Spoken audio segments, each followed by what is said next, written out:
प्यारे बच्चों नमस्कार। आपकी जितबिया फिर से आप सबका स्वागत करते हैं आपके अपने इस चैनल लर्न एंड शेयर पे। और हम बात कर रहे हैं आप क्लास 11 फिजिक्स के बारे में। चैप्टर चल रहा है हमारा अध्याय 10वां पार्ट है जिसका नाम है मैकेनिकल प्रॉपर्टीज ऑफ फ्लूइड यानी तरलों के यांत्रिकी गुण, और ये उसका दूसरा लेसन है। पहले लेसन में हमने बहुत सारी बातें करी। दाब क्या होता है, घनत्व क्या होता है, अपेक्षित घनत्व क्या होता है, पास्कल का नियम क्या होता है, मतलब इतनी सारी चीजें हमने लास्ट क्लास में कवर कर ली थी। तो न्यूमेरिकल हमारे बच्चे थे लेकिन उसको इस लेसन में हमने नहीं डाला है, ठीक है। वो आगे आने वाले लेसन में मैं जरूर से डालूंगा। न्यूमेरिकल बहुत ईजी है वो, ठीक है ना। दो कुछ फॉर्मूले वाले क्वेश्चन है, P=F/A डालना है, ठीक है, और ρg वाला लगाना है। तो वो हम न्यूमेरिकल जो है बच्चे वो बाद में जरूर से करेंगे, उसके लिए आपको घबराने की जरूरत नहीं है। आज हम आगे वाले टॉपिक्स के बारे में बात करेंगे। तो अभी तक जो अपन ने पढ़ा उसी को आगे कोरिलेट करेंगे। पास्कल का जो नियम पढ़ा था हमने, आज उसका यूज करने वाले हैं। एक बार फिर रिपीट कर देता हूं। नियम था कि एक लेवल पे अगर हम कोई द्रव ले रहे हैं तो एक द्रव के अंदर अगर हम किसी भी एक लेवल पे आ जाए, ठीक है, किसी भी एक ऊंचाई पे आ जाए, तो उस ऊंचाई के हर बिंदु पर, मान लो ये बहुत बड़ा चेंबर है, पानी वानी भरा हुआ है, तो मैंने इसे कट कर दिया तो एक सरफेस मिलेगी मेरे को, एक सतह मिलेगी। उस सतह के जितने भी बिंदु होंगे ना, इनफाइनाइट पॉइंट्स होंगे, अनंत, उन सब पर दाब कैसा लगेगा? एक जैसा लगेगा, पहली बात। दूसरी बात, अगर कोई बहुत बड़ा कंटेनर है, ठीक है, बहुत बड़ा पात्र है, पात्र में आपने एक जगह दाब लगाया तो वो दाब पूरे के पूरे लिक्विड के अंदर, पूरे के पूरे द्रव के अंदर, तरल के अंदर एक समान रूप से वितरित हो जाता है और हर तरफ दाब क्या करता है? सेम लगता है, ठीक है ना। ये दोनों रूल्स आपको उसकी याद रखने काफी इंपॉर्टेंट है। चलिए तो आज का लेसन स्टार्ट करते हैं। आप सब जानते ही हो कि हमारा ट्रेड क्या है। हम आप लोग को बता देते हैं पहले कि हम आज पढ़ने क्या वाले हैं। तो ये है हमारा आज का पूरा कच्चा चिट्ठा, ये आज अपने को पढ़ना है। वायुमंडलीय दाब क्या होता है, काफी इंपॉर्टेंट टॉपिक है। फिर उदाहरण 10.4 करेंगे। अच्छा, वायुमंडलीय दाब में अपन दो चीजें यहाँ पे पढ़ेंगे। एक तो पढ़ेंगे बैरोमीटर, एक पढ़ेंगे मैनोमीटर। एक होता है बैरोमीटर जिसका यूज अपन दाब निकालने के लिए करते हैं, वायुमंडलीय दाब, और एक होता है मैनोमीटर। ठीक है ना, दो चीजें अपने को पढ़नी है, बैरोमीटर, मैनोमीटर। मैनोमीटर का यूज इंडस्ट्री में इतना होता है कि मैं आपको बता नहीं सकता, ठीक है। प्रेशर को कंपेयर करने के लिए यूज करते हैं। फिर उदाहरण संख्या 10.4 करेंगे, 1 और 2 तो छूटा। फिर आर्किमिडीज का सिद्धांत पढ़ेंगे। ऑल्दो आर्किमिडीज का सिद्धांत अलग से नहीं दे रखा, वो एक बॉक्स बना करके उन लोगों ने लिखा है, तो एक छोटा सा उसका इंट्रो लेंगे। फिर पास्कल के नियम की यूजेस पढ़ेंगे, बहुत इंपॉर्टेंट। और उसके बाद एग्जाम्पल नंबर 10.5 और 10.6 है ये भी तभी जब हो गए ऊपर के टॉपिक। तो ज्यादा लेसन खिंचा तो इसको मुझे स्किप करवाना पड़ेगा, फिर ये नेक्स्ट लेसन में जाएंगे, ठीक है। चलिए तो आज का गोल हमने सेट तो कर लिया, देखते हैं कि गोल हम पूरा कर भी पाते हैं नहीं कर पाते, क्योंकि मेरे से गोल पूरे नहीं हो पाते, ठीक है। टाइम कितना जाता है पता ही नहीं पड़ता, वो 1 घंटा कब एक्सटेंड हो जाता है। चलिए तो आगे बढ़ते हैं हमारे आज के सबसे पहले टॉपिक के साथ, एटमॉस्फेरिक प्रेशर, वातावरणीय दाब। जैसा मैंने आप सबको पहले ही बता दिया कि जैसे मैं खड़ा हूं तो मेरे चारों तरफ क्या एयर है, ठीक है ना, मेरे चारों तरफ क्या वायु है, वातावरण है। वो वातावरण मेरे ऊपर क्या लगा रही है? दाब लगा रही है, ठीक है, क्योंकि वो एक तरीके का फ्लूइड है, तरली है, गैसेस भी तरल है, तो मेरे पे दाब लगा रही है। और मेरी अंदर की धमनियां भी अंदर से बाहर की तरफ दाब लगा रही है, और दोनों दाब एक दूसरे को कैंसिल कर देते हैं, इसलिए मैं आराम से जी पा रहा हूँ, चुपचाप चल पा रहा हूँ, कोई मुझे प्रॉब्लम नहीं हो रही। लेकिन अगर मैं पहाड़ों पे चले जाऊंगा वहां पे दाब कम हो जाता है। मेरी बॉडी का दाब तो उतना ही है ना, बाहर का दाब भले कम हो गया तो मेरे बॉडी में से, मेरे नाक में से, मुंह में से ब्लड आना स्टार्ट हो जाएगा, खून निकलना स्टार्ट हो जाएगा। क्यों? क्योंकि वातावरणीय दाब कम हो गया, अंदर का दाब ज्यादा हो गया, दाबांतर हुआ, ऑटोमेटिकली ब्लड बाहर आएगा, ठीक है। लेकिन नॉर्मल केसेस में जैसे यहाँ पे मैं खड़ा हूं, दाब बराबर है, कोई प्रॉब्लम नहीं हो रही मेरे को। तो वातावरणीय दाब किस वजह से होता है? हमारे आसपास के वातावरण की वजह से। तो देखो, पृथ्वी के चारों ओर उपस्थित गैसीय आवरण द्वारा पृथ्वी की सतह पर आरोपित दाब को वायुमंडलीय दाब कहते हैं, ठीक है। किसी बिंदु पर वातावरणीय दाब उस वायु स्तंभ के भार के तुल्य होता है जिसका अनुप्रस्थ काट क्षेत्रफल एकांक हो और जिसकी लंबाई उस बिंदु से प्रारंभ होकर वातावरण के अंत तक जाती है। अब देखो, मुझे पता है किसी को कुछ समझ नहीं आया, मैं आपको समझाता हूं क्या कहानी है। देखो, मान लो आप यहां पे खड़े हो, तो वातावरणीय दाब आप कैसे डिफाइन करोगे? मान लो आप यहां पे खड़े हो, ठीक है ना, मुस्कुराता हुआ एक चेहरा। तो आप इसको कुछ इस तरीके से विजुअलाइज कर सकते हो कि आपके ऊपर एक बहुत बड़ा सिलेंडर रखा हुआ है, मतलब एक आपके पास, जैसे अपने पढ़ा था ना दाबांतर के लिए ρgh, वैसे ही कुछ। तो यहाँ पे आपके सर पे एक बहुत बड़ा सिलेंडर रखा हुआ है और उस सिलेंडर की जो लंबाई है ना वो कितनी है, जहां तक तुम्हारा वातावरण जाता है, जहां तक तुम्हारा वातावरण जाता है उतना लंबा वो सिलेंडर है। और इसका जो क्षेत्रफल है, इसका जो एरिया है उसको अपने एक मान लिया, एक इकाई मान लिया, ठीक है ना, यूनिट मान लिया।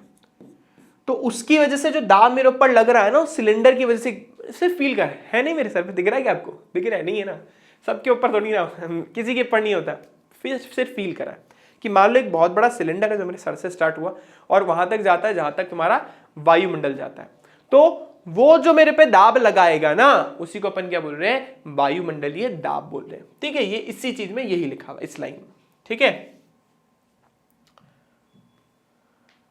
तो समुद्र तल पर या मानक या सामान्य वायुमंडलीय दाब जो होता है 0 डिग्री सेल्सियस और 45 डिग्री अक्षांश पर पारे के 76 सेंटीमीटर स्तंभ के दाब के तुल्य होता है। अभी 76 सेंटीमीटर कहां से आया ये हम बात करेंगे लेकिन बाद में। तो मैं आपको बता देता हूं वायुमंडलीय दाब जो होता है वो किसके बराबर होता है, जिसको अपन बोलते हैं 1 ATM, इसको हम बोलते हैं एटमॉस्फेरिक प्रेशर, इंग्लिश में इसको बोलते हैं एटमॉस्फेरिक प्रेशर, इसको हिंदी में बोलते हैं वायुमंडलीय दाब। ये बराबर होता है 1.013 गुणा 10⁵ पास्कल के, ठीक है ना, ये हमारा वायुमंडलीय दाब है। इसके अलावा आप ऐसा बोल सकते हो 76 सेंटीमीटर पारे के स्तंभ में, अभी कहां से 76 सेंटीमीटर पारे के स्तंभ का क्या मतलब है अपन बाद में पढ़ेंगे, ठीक है ना। ये होता हमारा वायुमंडलीय दाब।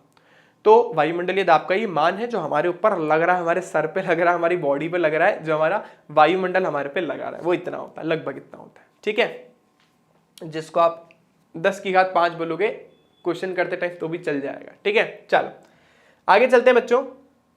और ये हमने कब मापा है, 0 डिग्री सेल्सियस पर और 45 डिग्री अक्षांश पर। एक चीज और आप लोगों ने केमिस्ट्री में जरूर पढ़ा होगा, STP, standard temperature and pressure.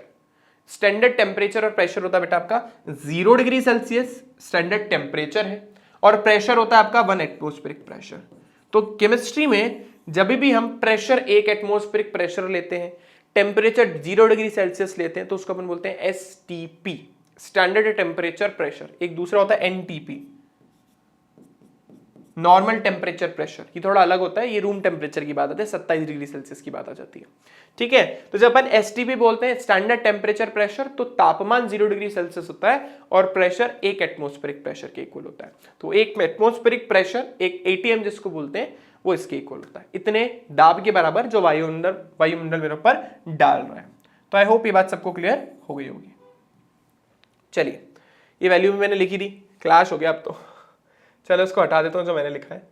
Okay, ये आपके सामने लिखा है, ये कहां से आया वो भी आपको बता रहा है। देखो जैसा मैंने आपको बोला, ये 76 डिग्री, ये कहां से आई, कैसे आई, मतलब कहां से निकल गई, ये कहां से आई, ये अपन बाद में समझेंगे। ये वैल्यू कहां से निकल के आ गई ये अपन समझेंगे जब अपन बैरोमीटर पढ़ेंगे। अभी आपको सिर्फ वैल्यू से मतलब है 1.013 इंटू 10⁵ यानी 5 पास्कल, ठीक है। ये 1 एटमॉस्फेरिक प्रेशर की वैल्यू है। इसके अलावा इसकी कुछ और भी यूनिट्स होती हैं जो अपन यूज करते हैं, जैसे कि एक आपका प्रायोगिक मान, देखो ये रे, एक आपका हो गया आपके एक टॉर। एक टॉर जो होता है वो 1 मिलीमीटर पारे के भार के बराबर होता है। जैसे ये 76 सेंटीमीटर पारे के स्तंभ के बराबर होता है, ये 1 मिलीमीटर पारे के भार के बराबर होता है, जो लगभग 133 पास्कल के बराबर होता है। ये इनकी प्रायोगिक मान है और कहीं ना कहीं जो क्या बोलते हैं हमारा, जहां पे भी जैसे हम उसमें जाएंगे, किसी इंडस्ट्री में जाएंगे, वहां पे इनका यूज करते हैं, इन दाबों का। इसके अलावा आपने एक और सुना होगा जिसको अपन बोलते हैं बार, ठीक है ना। एक बार वो 10⁵5 के बराबर होता है, ये एग्जैक्टली 10⁵5 के बराबर है और ये 1.013 गुणा 10⁵5 पास्कल के बराबर है। तो 3 यूनिट मोस्टली काम आती है, ATM, टॉर और आपका बार, ठीक है ना। ये अपने को याद होनी चाहिए वैल्यू, क्योंकि एग्जाम में सीधा सीधा 1 नंबर में तुमसे पूछ लेंगे, बोले बताओ इसकी यूनिट क्या है, नहीं बताओ, याद होगी तो बता दोगे, ठीक है। चलो तो बच्चों अब हम पढ़ने वाले हैं बैरोमीटर के बारे में। और जैसा मैंने आप लोगों को बताया था कि हम जो है एक वो 76 सेंटीमीटर क्यों बोल रहे हैं उसके बारे में बात कर रहे हैं। तो देखो क्या लिखा है, H गहराई पर स्थित किसी बिंदु पर अतिरिक्त दाब उस बिंदु का गेज दाब कहलाता है। अब ध्यान से सुनना, मैं जैसे H ऊंचाई पर खड़ा हूं, ठीक है, या मैं एच ऊंचाई नीचे चला गया या ऊपर चला गया, तो मेरे पास जो एक्स्ट्रा प्रेशर लगेगा ना रो जी एच, उसी को अपन क्या बोलते हैं, गेज दाब बोलते हैं। ठीक है, और यहां पर हम जिस डिवाइस का यूज करने वाले हैं इस प्रेशर को मेजर करने के लिए, एटमॉस्फेरिक प्रेशर को मेजर करने के लिए, उसको हम बोलते हैं बैरोमीटर। देखो लिखा बैरोमीटर। और दो अगर लिक्विड है तुम्हारे पास, यहाँ दो जगह हैं और उनके बीच का अगर आपको दाबांतर मापना है, दाब का अंतर मापना है, तो उसके लिए आप यूज करोगे मैनोमीटर का। ठीक है ना, दो अलग अलग फ्लूइड जो है या दो अलग अलग जगह हैं, उनके दाब का अंतर निकालना है, दाबांतर निकालना है, तो मैनोमीटर। और अगर आपको वायुमंडलीय दाब निकालना है तो उसके लिए अपन यूज करते हैं बैरोमीटर का। तो बैरोमीटर वायुमंडलीय दाब निकालने के काम आता है। देखो लिखा है वायुमंडलीय दाब को मापने में बैरोमीटर और दाबांतर मापने में आपको मैनोमीटर यूज करते हैं। मैनोमीटर बाद में देखेंगे, पहले बैरोमीटर पे आ जाते हैं। तो ये एनसीईआरटी का फिगर है और ये मैंने अपनी तरफ से डाला है।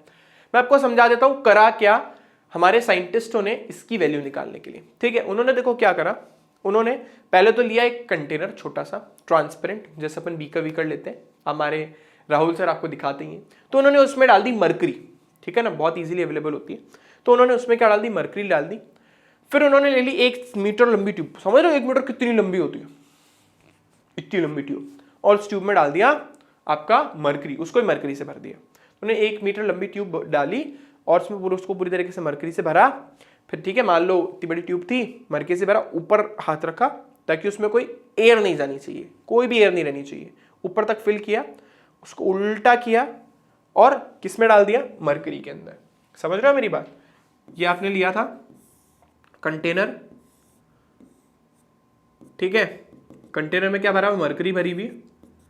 ठीक है, क्या भरा हुआ, मरकरी भरी हुई है। फिर आपने एक ट्यूब ली, 1 मीटर लंबी ट्यूब ली।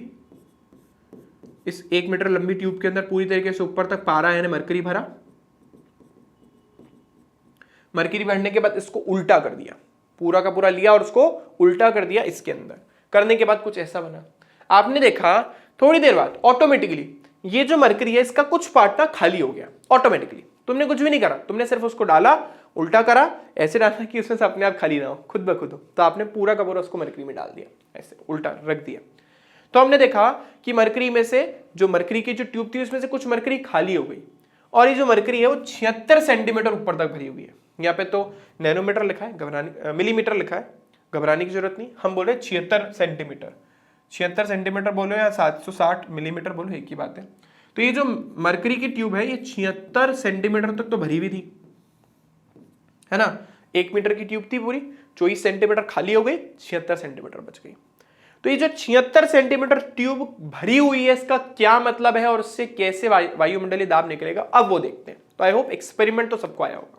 अब देखिए ये जो मरकरी है, इस मरकरी के फ्री सरफेस पे यानी मुक्त सतह पर सिर्फ एक ही दाब लग रहा है, वो वायुमंडलीय दाब। तो यहां पर कौन सा दाब लग रहा है, वायुमंडलीय दाब लग रहा है, एटमॉस्फेरिक प्रेशर लग रहा है, P0। ठीक है, अब हमने बोला था सेम हॉरिजॉन्टल लेवल पे, ऐसा हमारे पास्कल भाई साहब ने बोला कि सेम हॉरिजॉन्टल लेवल पे एक ही सतह के हर बिंदु पर दाब एक समान होता है। तो यहां पे अगर वायुमंडलीय दाब है तो यहां पर भी इतना ही दाब होना चाहिए। अब प्रॉब्लम यह है कि यहां पर जो दाब है वो सिर्फ और सिर्फ किसकी वजह से, लिक्विड कॉलम की वजह से है, यानी ये जो हमारे पास स्तंभ है ना भरा हुआ, इसकी वजह से, क्योंकि यहां पे तो वैक्यूम है, मैंने हवा को जाने ही नहीं दिया। और वैक्यूम यानी निर्वात कोई दाब लगाता ही नहीं है। तो निर्वात ने कोई दाब नहीं लगाया तो सिर्फ मरकरी के कॉलम के अंदर ये जो मरकरी का स्तंभ है इसने ही सिर्फ दाब लगाया होगा। ये देखो डायग्राम में दे रखा है। तो कुल मिला के ये जो 2 पॉइंट है हमारे पास बी और सी, इस पर जो हमारा दाब है वो क्या होना चाहिए, सेम होना चाहिए, क्योंकि ए पॉइंट पर दाब 0 है और बी पॉइंट पर दाब सिर्फ और सिर्फ इस लिक्विड कॉलम की वजह से, और वो किसके इक्वल होगा, रो जी एच। और सी पॉइंट पर प्रेशर जो है, दाब जो है वो वायुमंडलीय दाब के बराबर है। अब जो रो है वो मरकरी का अपन जो है घनत्व लेने वाले हैं। मरकरी का घनत्व होता है बेटा 13.6 ग्राम प्रति सेंटीमीटर क्यूब, अगर आप ये यूज कर रहे हो तो। या फिर आप मरकरी के लिए यूज कर सकते हो, मरकरी मतलब होता है Hg, तो इसको रो Hg लिख देते हैं, या तो ये यूज करते हैं। और अगर आप इसमें नहीं लेना चाहते तो 13,600 किलोग्राम पर मीटर क्यूब। ठीक है, और जी की वैल्यू तो सब जानते हैं 9.81। तो जब इन सब वैल्यू को रखते हैं तो हमारे पास दाब आ जाता है 1.013 गुणा 10 की घात 5, जिसकी कैलकुलेशन में पीछे दिखाई थी आपको। ये देखो ये रहा 0.76 सेंटीमीटर को मीटर में कन्वर्ट करा। क्या फॉर्मूला यूज करें अपन, एच रो और ये जी, ठीक है ना। रो जी फॉर्मूला यूज हुआ है। रो की वैल्यू 13.6 गुणा 10 की घात 5 मतलब 13,600 हो गया। और मरकरी का जो घनत्व है वो हमारे पास है 13.6 गुणा 10 की घात 5 पास्कल। और इसका जो ऊंचाई थी वो थी 76 सेंटीमीटर, जिसको अपन ने लिखा 0.76। और साथ के साथ हमारा जी का मान 9.8। सारी वैल्यू को सॉल्व करने पे हमारे पास आ गया। इस तरीके से बैरोमीटर का यूज करके हम आराम से वायुमंडलीय दाब को निकाल सकते हैं। तो आई होप सबको समझ आया होगा। ट्यूब ली, 1 मीटर लंबी ट्यूब थी, नीचे भी मरकरी, उसमें मरकरी, उल्टा कर दिया। मरकरी को उल्टा करने के बाद वो कुछ खाली हो गई। कितनी ऊंचाई तक भरी हुई है, एच ऊंचाई तक। एच की वैल्यू क्या है, 76 सेंटीमीटर। यहां पर और यहां पर दाब बराबर होना चाहिए पास्कल के नियम से।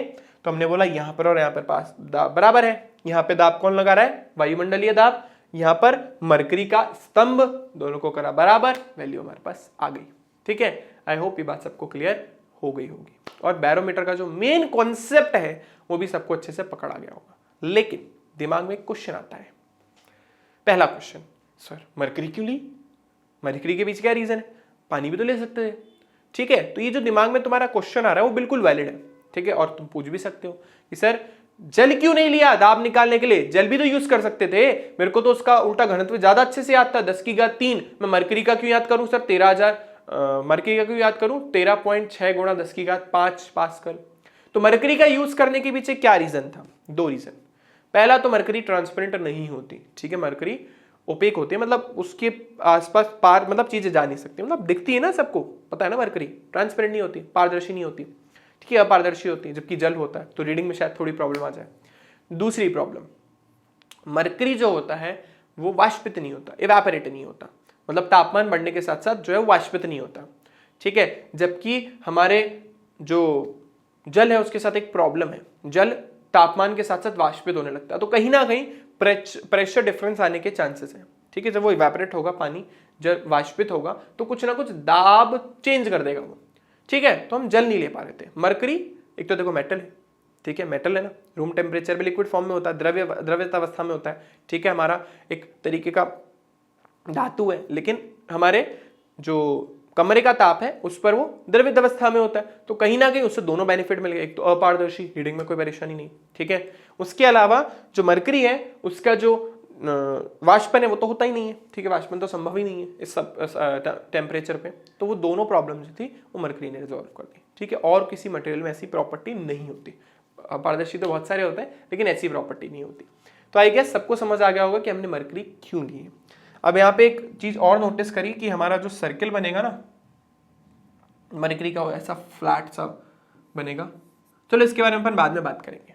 चलो ठीक है, तो आई होप ये बात सबको क्लियर हो गई होगी। चलो चलते हैं आगे। अब बात करते हैं बच्चों हमारे मैनोमीटर के साथ। तो ये हमारा मैनोमीटर है अकॉर्डिंग टू NCERT, ये ऐसा कुछ होता है।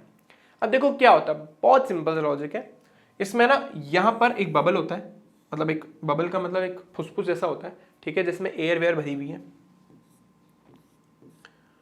और यहां पे इस तरीके की यूट्यूब बना देते हैं। ये यूट्यूब जहां पे जिस पे आप वीडियो देख रहे वाली नहीं, दूसरी यूट्यूब। ठीक है, किडनी जैसी स्ट्रक्चर लग रही है कुछ तो यहां पर आप वो गैस डालते हो जिसका आपको प्रेशर निकालना है, वो गैस आप यहां पे भरते हो। ठीक है, और यहां पे एक लिक्विड भरा हुआ होता है, एक द्रव भरा हुआ होता है। ठीक है, अब ध्यान से सुनना। तो मान लो मुझे इस गैस का दाब निकालना है। अब जैसे ही गैस यहां पे भरोगे तो गैस दाब डालेगी, किस पे डालेगी, लिक्विड को दबाने की कोशिश करेगी। अब जब वो लिक्विड को दबाने की कोशिश करेगी तो क्या होगा, लिक्विड नीचे जाएगा। जब लिक्विड नीचे जाएगा तो हो सकता है कुछ लिक्विड बाहर भी आ जाए। ठीक है ना, नो डाउट कुछ लिक्विड बाहर भी आ जाएगा, कुछ द्रव बाहर भी आ जाएगा, लेकिन कुछ द्रव इसमें रह जाएगा यूट्यूब में।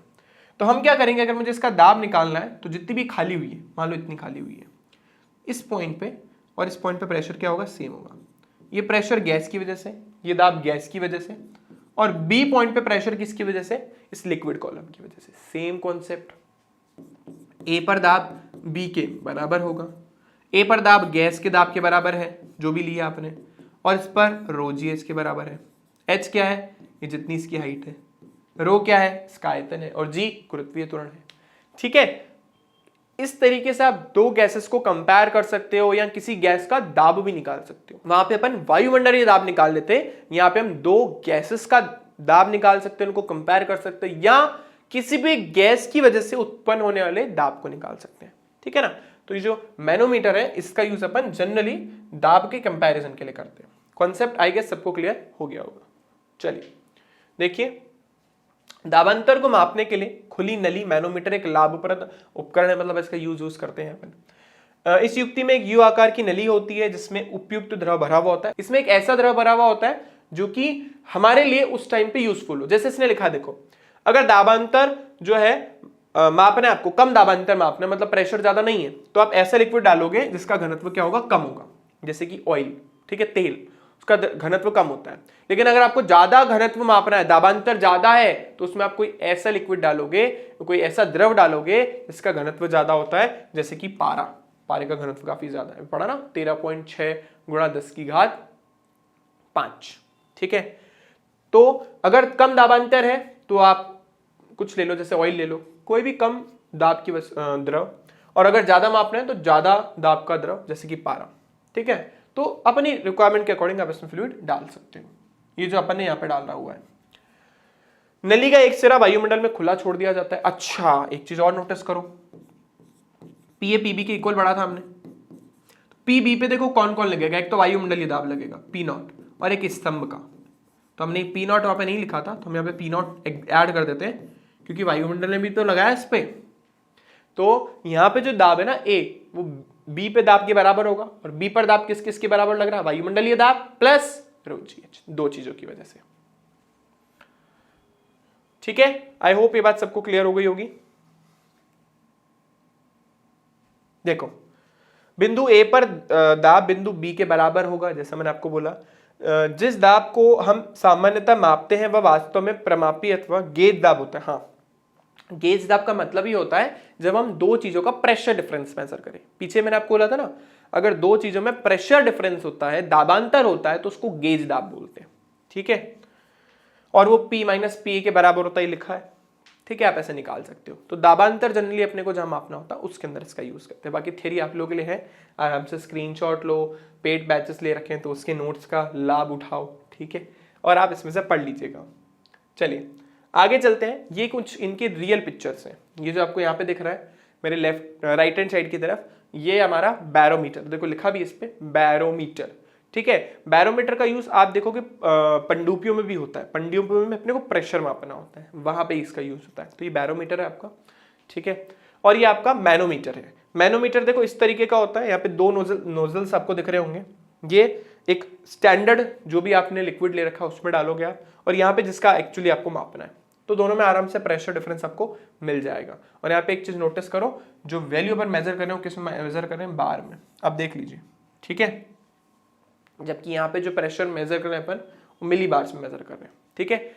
स्मॉल m इंटू बार आपको पता है 10⁵5। ठीक है। तो 10⁵2 के आसपास हो गई। तो आई होप ये बात सबको समझ आ रही होगी। इस तरीके से आप मैनोमीटर का और बैरोमीटर का यूज करके प्रेशर निकाल सकते हो। ठीक है। चलिए अब चलते हैं बच्चों आगे। ये हमारा टॉपिक होता है खत्म यहाँ पर। अब हम एक छोटा सा न्यूमेरिकल कर लेते हैं फटाफट से। काफी टाइम हो गया, मेरा बहुत मन करता है न्यूमेरिकल कराने का।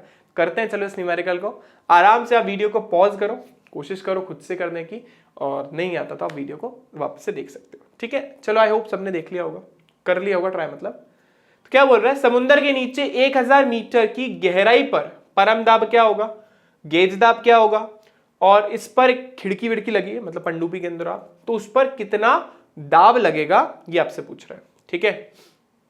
और आपको समुद्र जल का घनत्व दे रखा है। ये घनत्व किसका है हमारे पास, समुद्र के जल का, और जी का मान 10 लेने के लिए इसने बोला है। ठीक है। इस समुद्र के जल का घनत्व है, और वायुमंडल का तो आप सब जानते ही हो 1.013। ठीक है, वो यूज करना है अपने को। सबसे पहले तो इसने बोला, मैं आपको समझा देता हूं। मान लो आप समुद्र के अंदर हो, ठीक है ना, समुद्र को एक कंटेनर में डाल दिया हमने। ठीक है। और कितनी ऊंचाई पर हो आप, मतलब सॉरी कितनी गहराई पर हो आप, 1000 मीटर की गहराई पर हो। इस गहराई पर आप बैठे हो। यहां पर पहले तो पूछ रहा है कितना परम दाब लगेगा, मतलब कितना प्रेशर एक्स्ट्रा लगेगा। तो देखो P निकालना अपने को यहाँ पे। तो देखो एक आंसर कितना हो जाएगा, P किसके बराबर होता है, रो जी एच। सिर्फ परम दाब पूछा इसलिए निकाल रहे हैं।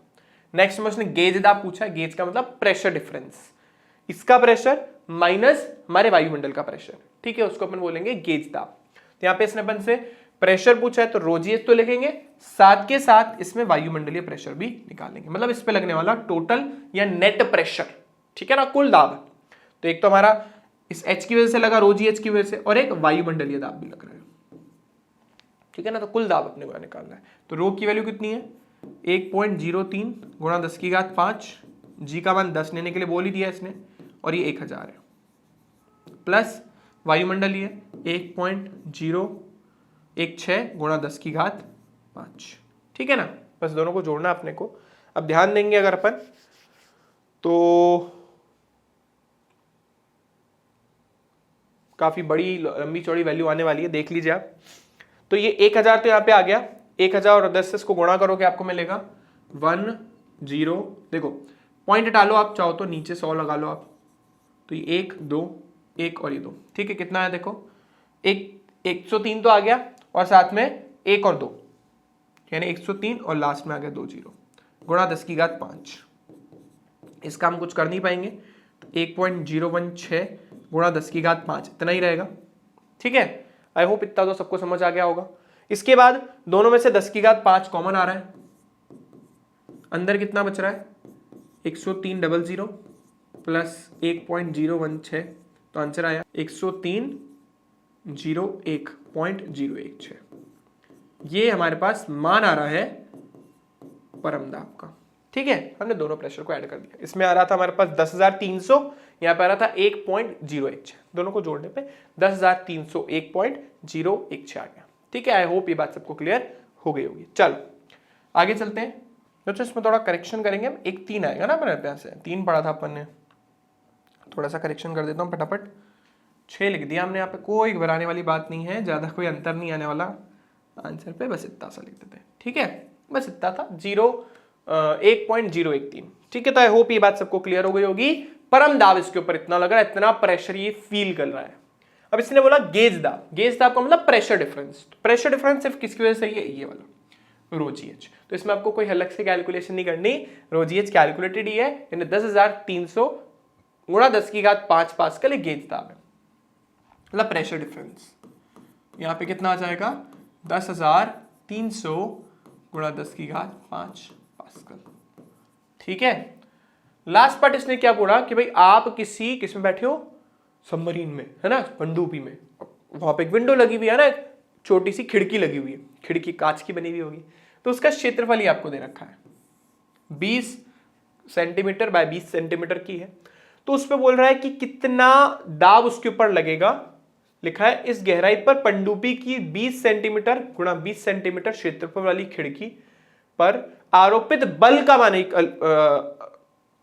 निकालना है, ठीक है। बल का मान अपने को निकालना है, तो बल देखो कैसे निकालोगे आप, सिंपल है। उस पर प्रेशर कितना लग रहा है, प्रेशर लग रहा है पीछे जो भी अपन ने निकाला था, ये रहा 10,301.013 गुणा 10 की घात 5, ये तो प्रेशर लग रहा है।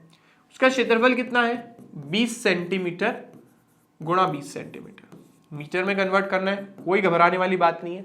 सेंटीमीटर से मीटर में जाने के लिए 10 की घात -2 से गुणा करते हैं, तो 20 गुणा 10 की घात -2, 20 गुणा 10 की घात -2, ठीक है। तो 20 और 20 हो गया, यहाँ 2 और 2 4, ये 1 0 1 0, 10 की घात -2 को खा गया, है ना, ये 2 0 थे ना, वो -2 को खा गए, तो बचा 4 गुणा 10 की घात -2 मीटर स्क्वायर, ये हमारा क्षेत्रफल आ गया।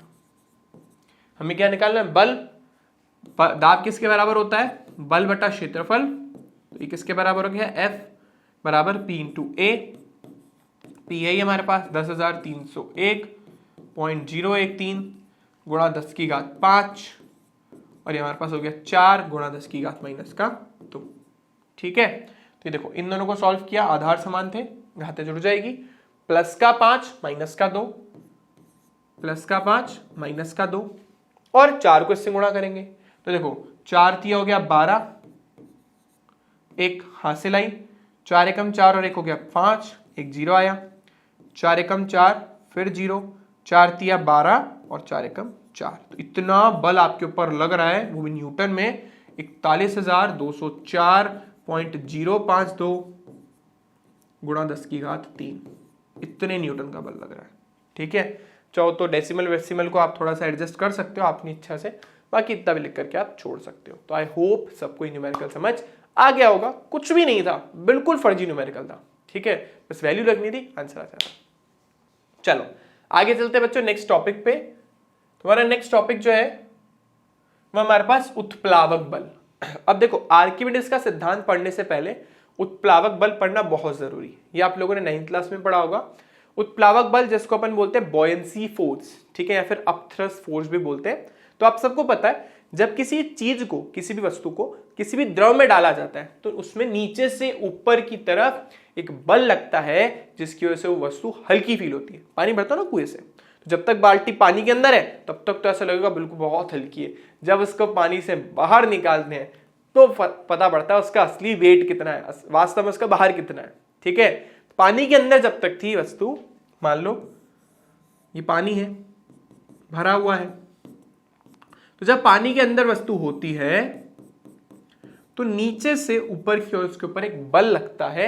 इस बल को अपन क्या बोलते हैं? उत्प्लावक बल। ठीक है, या फिर इंग्लिश में उसको बोलते हैं अपथ्रस्ट फोर्स या फिर बॉयंसी फोर्स। और ये बस इसकी वजह से वस्तु जो है वो थोड़ी हल्की प्रतीत होती है। इसके बारे में जो बताया था वो किसने बताया था? आर्किमिडीज ने बताया था। तो उनके सिद्धांत को एक बार देख लेते हैं। ठीक है, एग्जाम के पॉइंट ऑफ व्यू से इतना इंपॉर्टेंट नहीं, मैं आपको पहले ही बता देता हूँ आर्किमिडीज का सिद्धांत, क्योंकि आप 10th क्लास में पढ़कर क्योंकि आप 9th क्लास में पढ़ के आ चुके हो। अब देखो क्या है, उन्होंने ऐसा बोला जब आप किसी वस्तु को किसी भी द्रव में डालते हो तो वो जितना पानी डिस्प्लेस करते, जितना द्रव वो हटाती है, भाई ऑब्वियसली बात है, एक भरी हुई बेंच है उस पर जाके तुम्हें बैठना है। अब बैठना है तो क्या करोगे? जगह बनाओगे ना, इधर खसक उधर खसक। ट्रेन में होता है ना या बस में होता है, जगह धक्का दे दे के जगह जगह बनाते हैं ना। ठीक है, छोटी सी जगह मिल जाए वहां पे भी अपन मस्त बैठ जाते हैं। ठीक है, तो यहां पर भी जब वस्तु उसके अंदर बैठने की कोशिश करेगी, वो अंदर आने की कोशिश करेगी, तो कुछ द्रव को विस्थापित करेगी, हटाएगी। मेरे लिए जगह तो बनाओ। तो जितना द्रव विस्थापित कर रही है ना, उसका जो भी भार होगा उतना ही उसके ऊपर उत्प्लावक बल लगेगा। ठीक है, और अगर उसके ऊपर जो लगने वाला उत्प्लावक बल है अगर वो उसके भार से ज्यादा है तो वस्तु तैरती है, और अगर उस पर लगने वाला उत्प्लावक बल उसके भार से हमारे पास कम हो गया तो वस्तु डूब जाएगी। दोनों बराबर तो पनडुब्बी का केस, बीच में तैरती रहेगी, है ना ऊपर ना नीचे। तो देखिए ये लिखा है, कोई वस्तु किसी द्रव में पूर्ण रूप से या आंशिक रूप से डुबाई जाए तो उसके भार में कमी प्रतीत होती है। भार में यह आभासी कमी वस्तु द्वारा हटाए गए द्रव के भार के बराबर होती है। जितना जल वो विस्थापित करेगी, जितना वो द्रव वो हटाएगी, वो उसके जो भी उसका भार होगा वही उसके उत्प्लावक बल के बराबर होगा। तो देखो यहाँ पे एक छोटा सा एक्सपेरिमेंट है, फर्जी सा। हमने एक चीज ली, ऑब्जेक्ट लिया, 4 न्यूटन का इसका मतलब जो भार था वो 4 न्यूटन का था। स्प्रिंग में आ गई मेरे पास रीडिंग। ठीक है, हाँ, भार कैसे निकालते हैं? स्प्रिंग होता है 1 मीटर, लैब में जाओगे मिल जाएगा।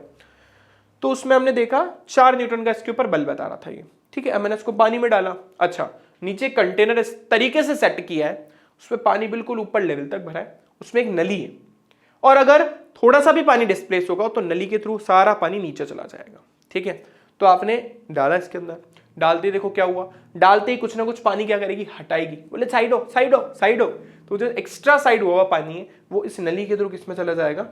इस ग्लास में। अब इस ग्लास में अपन ने उसका, भाई अपने को उसका द्रव्यमान तो पता पड़ गया, द्रव्यमान सब उसका बाहर निकालेंगे। कैसे? mg। मान लो उसने 100 ग्राम पानी हटाया तो 100 ग्राम का मतलब हो गया उसका जो भी द्रव्यमान है वो कितना है? 0.1।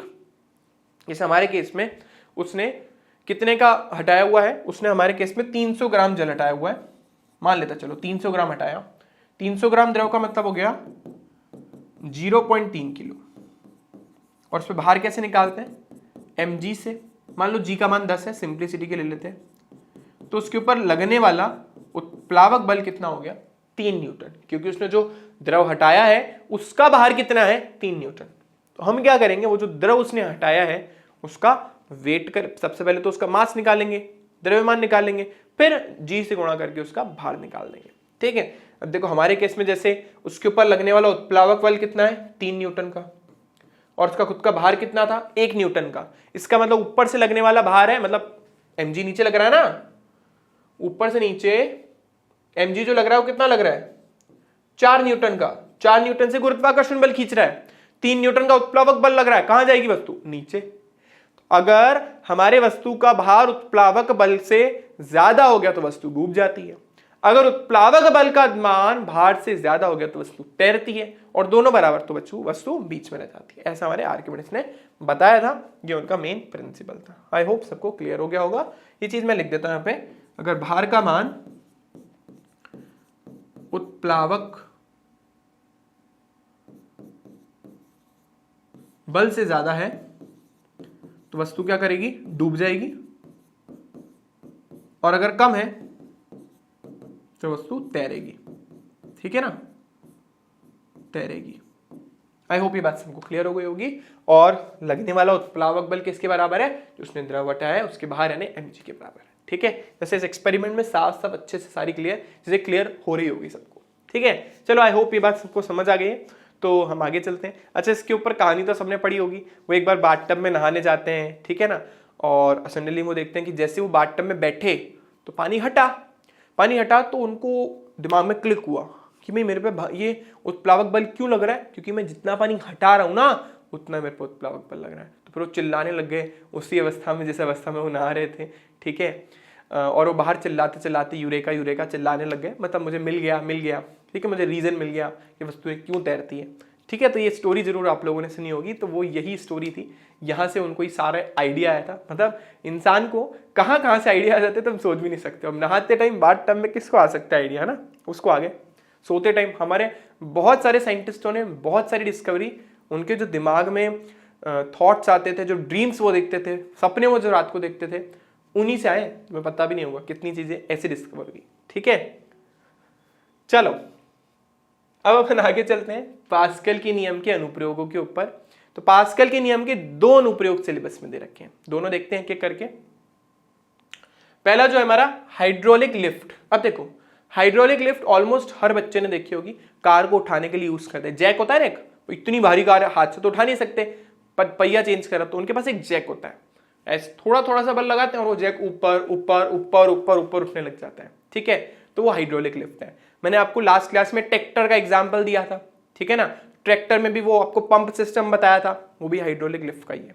ठीक है, तो देखिए कुछ इस तरीके की होती है हाइड्रोलिक लिफ्ट, जहां पे आप सर्विसिंग वगैरह कराने जाते हो वहां पे इतनी बड़ी यूज होती है। और अगर मैं छोटे लेवल के बारे में बात करूं तो वहां पर हम बहुत कम बल लगाते हैं। जैक होता है ना जिससे हम उसको उठाते हो कार को, वो भी हाइड्रोलिक लिफ्ट का एग्जाम्पल है।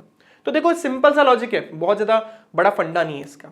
भाई आपके पास 2 अलग अलग सर्फेसेस है, 2 फ्री सर्फेस है, आपने यहाँ पे बल लगाया कितना F1, क्षेत्रफल कितना है A1। तो अब होगा क्या, हमने क्या बोला, आर्किमिडीज ने बोला कि यहां पर आप जितना दाब लगा रहे हो वो दाब जो है पूरी तरीके से लिक्विड में ट्रांसफर होगा। जितना दाब यहां लग रहा है उतना ही दाब यहां लगेगा। अब इस यहां पे कितना दाब लग रहा है F1 A1, तो यहां पे कितना दाब लगेगा F2/A2। तो यहां से मुझे समझ आ रहा है, अगर मैं F2 का मान निकालूं, F2 का मान आ जाता है F1A2/A1। यानी अगर दूसरे वाले का क्षेत्रफल कम है तो देखो बहुत कम, देखो यहां से देखो, यहां से क्षेत्रफल कम है, यहां से क्षेत्रफल क्या है, कम है। मैंने बहुत कम दाब, यहां पे क्षेत्रफल कम है, मैंने बहुत कम बल लगाया लेकिन मुझे ज्यादा बल मिल रहा है। ठीक है, क्योंकि क्षेत्रफल ज्यादा है, क्षेत्रफल ज्यादा होगा तो उतना ही दाब उत्पन्न करने के लिए उसको उतना ही बल लगाना पड़ेगा। भाई देखो खुद सोचो, यहाँ पे क्षेत्रफल कम है, यहाँ पे कुछ ना कुछ बल आप लगा रहे हो, कुछ ना कुछ दाब उत्पन्न हो रहा होगा। अब ये दाब नीचे जा रहा है, अब यहाँ पे क्षेत्रफल ज्यादा है तो उतना ही दाब लगाने के लिए उसको ज्यादा बल लगाना पड़ेगा लिक्विड को ऊपर। ठीक है, जब वो ज्यादा बल लगाती है तो हमारा काम हो जाता है। ठीक है, तो यहाँ पे देखो कम क्षेत्रफल कम बल, लेकिन मुझे ज्यादा बल मिल गया, किसकी वजह से, हमारे पास्कल भाई साहब की वजह से। ठीक है, उन्होंने ऐसा बोला कि यहाँ पे जितना दाब उतना ही दाब यहाँ पे होना चाहिए। तो देखो बल बढ़ जाएगा अगर आप क्या कर दो, इसको बढ़ा दो, A2 को बढ़ा दो और A1 को क्या कर दो, कम कर दो। ठीक है, तो ये जो A2/A1 है इसके अनुपात को आपको क्या करना पड़ेगा, बढ़ाना पड़ेगा। कैसे, A2 का मान बढ़ाओगे और A1 का मान कम करोगे। इसको अपन बोलते हैं बेटा मैकेनिकल एडवांटेज यानी यांत्रिकी लाभ, इसको अपन क्या बोलते हैं, यांत्रिकी लाभ, मैकेनिकल एडवांटेज। भाई बहुत कम बल लगाया, ज्यादा लाभ मिल गया, बहुत कम इन्वेस्टमेंट करा, ज्यादा रिटर्न मिल गया, लाभ हुआ ना। तो सेम चीज यहाँ पे, इसको अपन इंग्लिश में बोलते हैं मैकेनिकल एडवांटेज, जो किसके बराबर होता है, A2/A1। फर्स्ट वाले का क्षेत्रफल कम, जहां पे तुम दाब लगा, अपनी तरफ से बल लगा रहे हो, और जहां पे आपको ज्यादा बल चाहिए उसका क्षेत्रफल बड़ा। ठीक है, तो आई होप ये बात सबको क्लियर हो गई होगी। चलो, तो ये सारी कहानी, थ्योरी, पूरी रामायण यहाँ पे सब लिखी हुई है। आई होप आप सब पढ़ लोगे आराम से। ये लिफ्ट, ये जो हाइड्रोलिक लिफ्ट टेस्ट का कॉन्सेप्ट मैंने आप लोगों को समझा दिया। चलिए एक और एप्लीकेशन देख लेते हैं। एक और एप्लीकेशन जो हमारे सिलेबस में, वो है हमारा कार का स्वचालित, मोटर कार में द्रव चालित ब्रेक। देखो अब सबको पता है, साइकिल चलाते हो, वो भी चलाते हो आप लोग, बाइक वाइक चलाते होगे, स्कूटी चलाते होगे, उनके ब्रेक ना इतने अच्छे से नहीं लगते। लेकिन कार में डिस्क ब्रेक बोलते हैं ना, कार में डिस्क ब्रेक होते हैं, दबाते ही कार वहीं रुक जाती है। तो जो डिस्क ब्रेक है ना, वो आज अपन पढ़ने वाले हैं। तो देखो बिल्कुल सिंपल कॉन्सेप्ट है, उसमें भी पास्कल भाई साहब ने काम किया, मतलब उनकी वजह से हो पा रहा है जो हो पा रहा है। देखो क्या होता है, ये तुम्हारा ब्रेक पेडल है, तुमने उसके ऊपर दाब लगाया, इसका क्षेत्रफल ना ये रहा, देखो ये रहा। अब देखो आपने कुछ दाब लगाया, ठीक है, बहुत कम, आपने कुछ ना कुछ बल लगाया होगा, बल से कुछ दाब उत्पन्न हुआ होगा। यहाँ पे देखो क्षेत्रफल कितना कम है, क्षेत्रफल कम है, दूसरी तरफ दाब ज्यादा लगेगा। तो यहाँ पे आपके पास है मेन पिस्टन, तो आप जो ऊपर थोड़ा बहुत कम बल लगाना पड़ता है, ज्यादा नहीं, बस एक पैर से दबाना पड़ता है, गाड़ी रुक जाती है। तो बहुत कम बल लगाया, वो जो आपने बल लगाया वो आगे ट्रांसफर हुआ लिक्विड के थ्रू एक मेन पिस्टन में। ये आपका मेन पिस्टन है। मेन पिस्टन के बाद ये आगे आता है हमारे पास टी ट्यूब, मतलब एक तो ये पहले पहिए के साथ, फिर एक आगे दूसरे पहिए के साथ, तीसरे के साथ, फिर चौथे के साथ निकलेगी। अब कार के अंदर जो व्हील होता है उसमें कुछ ऐसा सिस्टम होता है, इसके अंदर ये जो ट्यूब है हमारे पास, टी ट्यूब की शेप, आगे वापस एक पिस्टन में कन्वर्ट हो जाती है। यहां पे मेन पिस्टन है, यहां पे लगी हुई होती है बेटा दो स्प्रिंग्स, और यहां पे होते हैं आपके डिस्क ब्रेक्स। ठीक है, ये जैसे डिस्क ब्रेक व्हील से चिपकते हैं ना, कार वहीं रुक जाती है। ठीक है, आगे चल ही नहीं पाती। जैसे हमारे गाड़ियों में शोकर्स होते हैं ना, आप लोगों ने उसमें देखे होंगे, हमारे साइकिल्स में, ठीक है, पीछे जो एक रबर का होता है जिससे साइकिल रुकती है, वैसे कुछ इसमें भी होता है, लेकिन इसमें ज्यादा एडवांस होता है थोड़ा सा। ठीक है, तो क्या होता है, आपने दाब लगाया, दाब लगा, वो दाब मेन पिस्टन पे लगा। अब आपके क्षेत्रफल बहुत कम है, तो दाब कम है, दाब तो उतना ही लगना है, लेकिन बल बहुत ज्यादा लगेगा क्योंकि क्षेत्रफल कम है। ठीक है, तो अब यहां से क्षेत्रफल कम था, यहाँ पे क्षेत्रफल वापस बढ़ गया, क्षेत्रफल बढ़ा, दाब क्या हो जाएगा, दाब भी बढ़ेगा। भाई क्षेत्रफल ज्यादा है तो दाब को भी बढ़ाना पड़ेगा, तो यहाँ पे वापस क्षेत्रफल बढ़ गया। यहाँ पे देखो, यहाँ पे क्षेत्रफल कम था, बल कम था, बल कम था, बल कम था, बल कम था, यहाँ पे पहुंचा, क्षेत्रफल बढ़ गया, तो दाब भी दाब तो सेम ही है, तो बल भी क्या हो जाएगा, बढ़ जाएगा। अब बल बढ़ेगा तो ये दोनों पिस्टन को धक्का देगा। जब ये दोनों पिस्टन को धक्का देगा तो ये जो है, मतलब ये जो दोनों के दोनों हैं, ये व्हील से जाके चिपक जाएंगे। जब ये व्हील से जाके चिपकेंगे तो आपका व्हील रुक जाएगा। फिर जैसे आपने ब्रेक हटाया, ब्रेक से पैर हटाया, स्प्रिंग की वजह से वापस पास में आ जाएंगे और आपकी गाड़ी वापस चल पड़ेगी। ठीक है, आई होप सबको समझ आया होगा। यहां से आपने थोड़ा सा बल लगाया मेन पिस्टन से, लिक्विड यानी द्रव जो आगे की तरफ चला, यहाँ पे क्षेत्रफल वापस बढ़ा तो क्या हुआ, बल भी बढ़ेगा, बल बढ़ेगा तो इसने क्या करा, शोकर्स जो है उसको धक्का दिया, जिससे गाड़ी रुक गई। फिर जैसे आपने बल हटा दिया, पैर हटा दिया नीचे से, अब मैं नीचे से पैर तो बता नहीं सकता ना कैसे हटा रहा हूँ, कर रहा हूँ, पैर हटाया, क्या होगा, वापस स्प्रिंग की वजह से वो प्रारंभिक अवस्था में आ जाएंगे। ठीक है, ये सारी रामायण जो है इसके अंदर लिखी हुई है, आप आराम से जाके घर पे बैठ के पढ़ लेना, स्क्रीनशॉट्स लेना, स्क्रीनशॉट ले लेना, पेड नोट्स वाला है तो पेड नोट्स में से पढ़ लेना। ठीक है, अब इतना बड़ा पढ़वाना मेरे लिए संभव नहीं है, मैंने आप लोगों को कॉन्सेप्ट समझा दिया। ठीक है, चलो अब चलते हैं आगे। ओके, तो अब हमारे पास आ गया है एक एग्जाम्पल 10.5 उदाहरण। तो देखो क्या बोल रहा है, भिन्न भिन्न अनुप्रस्थ काट क्षेत्रफल वाली दो पिचकारियां, याद है तुम्हें, बिना सुई वाली, मैंने आपको बताया था, वही है, पानी से भरा है, उन्हें पानी से भरी रबर ट्यूब से कसकर जोड़ देते अपन, जैसा मैंने किया था, आपको याद हो तो, याद है ना, ऐसी ट्यूब अपन ने ली थी। ठीक है ना, यहां पे पिस्टन था, देखो ज्यादा अच्छी ड्राइंग तो नहीं बनेगी यहाँ पर, ठीक है, समझ तो जाओगे तुम, ये इंजेक्शन जैसा जो होता है। ठीक है, इसको आगे किससे कनेक्ट कर दिया अपन ने, एक ट्यूब से, रबर की ट्यूब है, और आगे वापस एक और पिस्टन।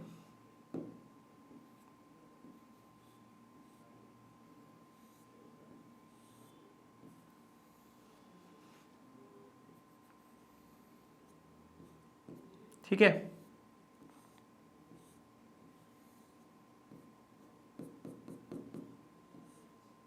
इंजेक्शन की सीरीज वाला वही बना रहा हूं मैं। ठीक है, ये कुछ ऐसा ही होता है इंजेक्शन में भी, ऐसे कुछ होता है। ठीक है, तो आपका मतलब दोनों का अनुप्रस्थ काट क्षेत्रफल अलग अलग है। इसका व्यास यानी इसका डायमीटर यानी व्यास 1 सेंटीमीटर है और इसका व्यास 3 सेंटीमीटर है। यानी इसकी त्रिज्या कितनी हो गई? 1/2 सेंटीमीटर, जिसे आप लिख सकते हो 1/2 गुणा 10⁻⁻2 मीटर। इसकी कितनी हो गई? 3/2 और मीटर में कन्वर्ट करने के लिए 10⁻⁻2 मीटर। इसका भी और इसका भी अपन को त्रिज्या मिल गई। जब दोनों पिस्टन, जब छोटे पिस्टन पर मतलब आपने यहां पर 10 न्यूटन का बल लगाया तो दूसरे वाले पे कितना बल लगेगा? अभी पढ़ा था, देखो F1/A1 is equals to F2/A2, ये पढ़ा था। ठीक है, मुझे क्या निकालना है? F2, वो किसके बराबर है? F1/A1 into A2। पहले वाले पिस्टन पे कितना बल लगाया आपने? 10 न्यूटन, उसका क्षेत्रफल πr²। पाई आर की वैल्यू कितनी है इसके लिए? 1/2 गुणा 10⁻⁻2 का वर्ग। ऊपर A2 इस वाले का क्षेत्रफल, वृत्ताकार है ना, तो 3/2 गुणा 10⁻⁻2 का वर्ग। बस सॉल्व कर लो आप। अब देखो ये पाई हमने अंदर लिख दिया है गलती से, इस पाई को अपन बाहर निकाल लेते हैं।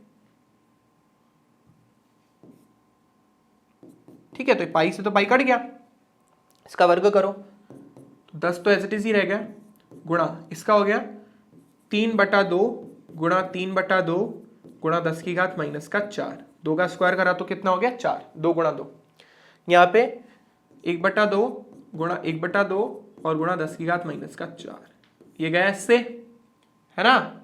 उसके बाद 2 से 2 गया, 2 से 2 गया, कुल मिला के नीचे कुछ नहीं बचा। 3 तिया 9 और इंटू 10, यानी कितने न्यूटन का तुम्हें एक्स्ट्रा फोर्स मिल गया? 90 न्यूटन। कितना लगाया था? 10 न्यूटन। हाँ देखो कितना लगाया था? 10 न्यूटन। आउटपुट कितना मिला? 90, मतलब 9 गुना बेनिफिट। ठीक है, और छोटा पिस्टन लगाते और ज्यादा बेनिफिट मिलता। ठीक है, चलो यदि छोटे पिस्टन की 6 सेंटीमीटर, छोटे पिस्टन को 6 सेंटीमीटर अंदर धक्का दे दें तो बड़ा वाला पिस्टन कितना बाहर निकलेगा? ये भी आसान है समझना। अब छोटे वाले पिस्टन को जब आपने, समझेंगे इसको, मान लो 6 सेंटीमीटर आगे चला गया, ठीक है, तो दूसरा वाला जो बड़ा वाला पिस्टन है वो कितना आगे जाएगा अपन से पूछ रहा है, इसकी वैल्यू कितनी होगी? देखो भाई, द्रव तो कोई एक्स्ट्रा नहीं गया, मतलब आयतन तो सेम रहना चाहिए। जो भी जल अपन ने उसमें डाला उसका आयतन क्या नहीं होना चाहिए? चेंज नहीं होना चाहिए, क्योंकि जल तो उस पिस्टन से निकल के बाहर तो नहीं ना चला गया। तो यहां पर अपन बोलेंगे कि यहां पर जितना आयतन था ना उतना ही आयतन क्या रहना चाहिए? यहां पर रहना चाहिए। तो दूसरे वाले पार्ट में अपन बोलेंगे कि जो आयतन है ना वो क्या है? नियत है। आयतन क्या है? नियत है, सेम है। अब आप सिलेंडर का आयतन कैसे निकालोगे, मतलब इसका, बेलन का?